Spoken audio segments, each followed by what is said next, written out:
রাজবাড়ীর গোয়ালন্দ উপজেলায় এক ব্যক্তির অস্বাভাবিক উঁচু কবরকে ঘিরে এলাকায় উত্তেজনা সৃষ্টি হয়েছে।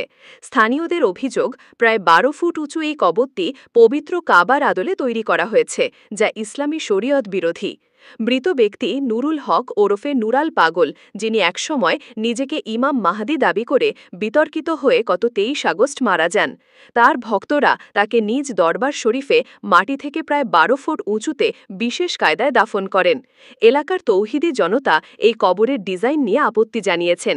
তাদের দাবি, কবরের কালো ও সোনালী রঙের বর্ডার এবং অস্বাভাবিক উচ্চতা পবিত্র কাবা শরীফের গিরাফের মতো দেখতে।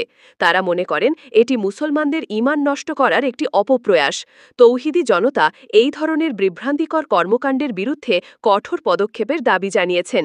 অন্যদিকে নুরাল পাগলের ভক্তরা এই অভিযোগ অস্বীকার করেছেন। তারা বলছেন, কবরটি শুধু সম্মান জানানোর জন্য বিশেষভাবে তৈরি করা হয়েছে এবং এর সঙ্গে কাবার কোনো মিল নেই। তারা এ ধরনের অভিযোগকে ফেক এবং মুসলমানদের পবিত্র অনুভূতিতে আঘাত বলে উল্লেখ করেছেন। পরিস্থিতি নিয়ন্ত্রণে আনতে স্থানীয় প্রশাসন এবং পুলিশের ঊর্ধ্বতন কর্মকর্তারা কবরটি পরিদর্শন করেছেন। তারা তৌহিদি জনতা এবং নুরাল পাগলের ভক্তদের নিয়ে ২ দফায় বৈঠক করেছেন, তবে এখনও কোনো চূড়ান্ত সিদ্ধান্তে পৌঁছানো যায়নি। প্রশাসনের পক্ষ থেকে জানানো হয়েছে, এলাকায় যেন কোনো অস্থিতিশীল পরিস্থিতি সৃষ্টি না হয় সেদিকে তারা কাজ করছেন। উভয় পক্ষকে শান্ত থাকার জন্য অনুরোধ জানানো হয়েছে।